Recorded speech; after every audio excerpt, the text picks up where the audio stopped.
तो हेलो दोस्तों, कैसे हो मेरे ड्राइवर भाइयों एंड मेरी फेसबुक फैमिली। स्वागत है आप सभी का हमारे अपनी जीवन संघर्ष मोटिवेशनल वीडियो में। आप सभी का बहुत बहुत वेलकम हमारे न्यू फेसबुक प्रोफाइल पे। तो दोस्तों, पिछले हमने वीडियो में आप सभी को पार्ट 2 में बताया था कि 2012 में मैं दोबारा रिटर्निंग अपनी मोटर लाइन में आया। तो दोस्तों, आप सभी से निवेदन है मेरे ड्राइवर भाइयों से, इस समय बारिश का मौसम चल रहा है, आप थोड़ा अपनी सेफ्टी का और स्पीड का, अपनी लाइन का, सीट बेल्ट का और ट्रैफिक नियमों का खास करके ध्यान रखें। ये डर के लिए नहीं, अपने जीवन के लिए, अपनी लाइफ सुरक्षा के लिए ज़रूरी है। तो बहुत बहुत धन्यवाद आप सभी का हमारे इस न्यू प्रोफाइल पे जुड़ने के लिए, जो आप सभी का इतना प्यार सपोर्ट मिल रहा है। और हमने जो एक सबसे पहला वीडियो आप सभी के बीच में साझा किया था, जो गाड़ी चलाते चलाते हुए रोटी खाया था, तो अपने ड्राइवर भाइयों की जो एक समस्याएं, मजबूरियां होती हैं, उनको लेकर आप सभी के बीच में साझा किया था। आप लोगों ने बहुत बहुत बढ़ चढ़कर उसमें प्यार सपोर्ट और अपना साझा किया हमारे साथ में, उसके लिए बहुत बहुत तहे दिल से धन्यवाद। और आज फिर स्वागत है आप सभी का अपने जीवन संघर्ष मोटिवेशनल वीडियोज़ में।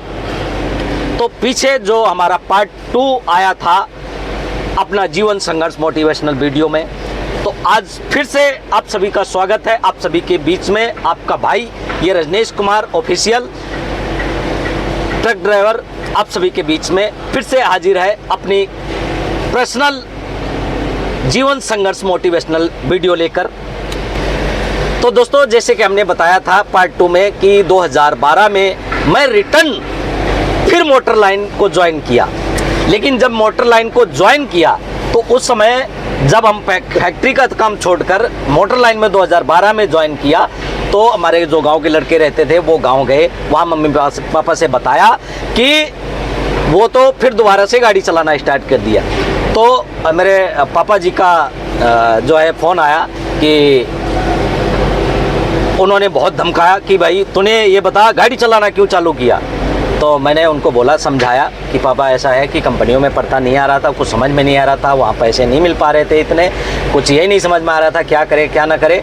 लेकिन उनको मैंने थोड़ा सा आश्वासन दिया कि नहीं, मैं दिन दिन में चलाता हूँ और रात में कहीं नहीं जाता हूँ, दिन दिन की गाड़ी चलाता हूँ, रात में कहीं नहीं जाता हूँ। क्योंकि मेरे को पता था अगर ये बता दूँगा कि रात में भी जाता हूँ तो किसी भी हालत में मेरे को गाड़ी चलाने नहीं देंगे। क्यों कहते हैं ना, संसार में दो ही बंदे ऐसे हैं, दो ही ऐसे आपके जीवन में हैं जो आपकी तरक्की को लेकर आपको आशीर्वाद से लेके आपके तरक्की के पीछे खुश होते हैं।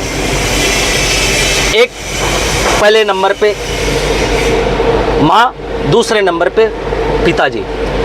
अपने माँ बाप ही ऐसे होते हैं जो अपने बेटा या बेटियों के जीवन के संघर्ष को लेकर, उनकी कामयाबी को लेकर कामना करते हैं कि हमारा बेटा या बेटी आगे बढ़ चढ़कर अच्छा बने, अच्छा शिक्षित बने, अच्छा कार्य करे। तो दोस्तों, आज मैं ऐसी कुछ चीज़ें बताने वाला हूं आप सभी को कि कुछ भावुक भी हैं। तो 2012 में मैं जुलाई महीने में फिर से रिटर्निंग किया इसमें मोटर लाइन में। तो मैंने बताया कि लोकल की ही गाड़ी चला रहा हूँ, दिन दिन की नाइट में कहीं नहीं जाता हूँ। तो बोले ठीक है, रात में कहीं नहीं जाना है, दिन दिन की गाड़ी चलाना है, अगर चलाना है तो, नहीं तो किसी कंपनी में काम कर लो, कोई दिक्कत नहीं है। मैं नहीं पापा, मैं दिन दिन में ये गाड़ी चलाता हूँ, रात में कहीं नहीं जाता हूँ। बोले ठीक है। तो चलो भाई मान गए, तो मेरे भी तसल्ली मिली, चलो पापा जी मान गए, नहीं तो मेरी तो खैर नहीं थी। लेकिन आज जो आप सभी के बीच में जो अपनी बातें साझा करना चाह रहा हूँ, मेरे को लग रहा है कि उन बातों को सोचकर अभी से मेरी जुबान लड़खड़ाने लगी। क्योंकि कहते हैं ना, माँ बाप का ज़िंदगी में रहना उतना ही सौभाग्य होता है जैसे एक औरत अपने मांग में सिंदूर को लेकर प्राउड फील करती है। तो दोस्तों, मैं 2012 में जुलाई महीने से फिर रिटर्निंग मोटर लाइन में आया, लेकिन जब रिटर्निंग मेरी 2012 में हुई तो मेरे को लग रहा है भगवान को मंजूर कुछ और ही था। तो कुछ महीने ही मैं मोटर लाइन में रह पाया। उसके करीबन 4 महीने के बाद ही अक्टूबर माह में मेरे पिताजी की तबीयत ख़राब हुई। अचानक में बड़े भाई साहब का फ़ोन आया तो मैं यहाँ से गया तो लखनऊ लेकर गया उनको, लखनऊ एरा हॉस्पिटल में जो कि दुबग्गा चौक के पास में ही है, लखनऊ में, अपने उत्तर प्रदेश में। वहाँ पे दिखाया, ट्रीटमेंट चालू हुआ, लेकिन कुछ घंटों के बाद उनकी डेथ हो गई। अब जब डेथ हो गई तो कुछ समझ में नहीं आ रहा था क्या करें क्या ना करें। उनको लेकर घर आए, उनका अंतिम संस्कार किया।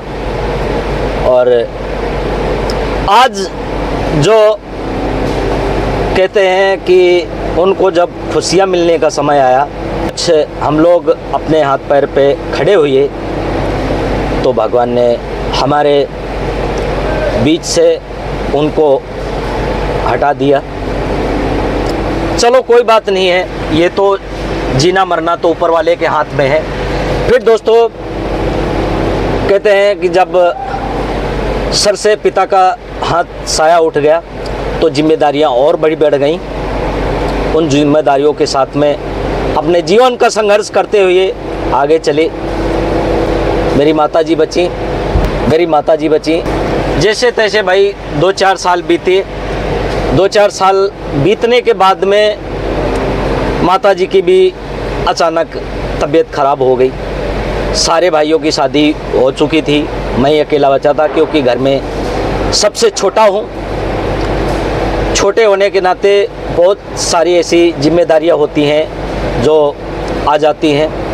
और फिर मम्मी का तबीयत ख़राब हुआ तो फिर हम लोग यहाँ से गए तो वहाँ करीबन उनके ये हाथ में पता नहीं ऐसे क्या हुआ तो ये हाथ की जो चमड़ी है सड़ना चालू हो गई। डॉक्टरों से ट्रीटमेंट चलता रहा, करीबन 1.5 महीने ट्रीटमेंट चला। और सितंबर माह में उनके 4 साल पिताजी के गुजरने के बाद 2012 में गुजरे, अक्टूबर महीने में। उसके ठीक 4 साल बाद माताजी भी चल बसी।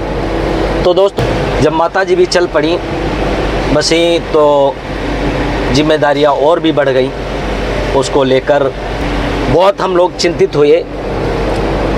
तो भाई चलो कोई बात नहीं, जीवन संघर्ष करते करते फिर कुछ समय बीता तो ठीक है दोस्तों। अब थोड़ा मेरी बताते हुए भी थोड़ा ज़ुबान लड़खड़ा रही है क्योंकि ये सब चीज़ें जब याद आती हैं तो बहुत ही मुश्किल हो जाता है उन बीते हुए पलों को याद करने के लिए। तो बहुत बहुत धन्यवाद आप सभी का हमारे वीडियो में बने रहने के लिए। मिलते हैं किसी नेक्स्ट वीडियो में नई अपनी जीवन संघर्ष की कहानी के साथ में।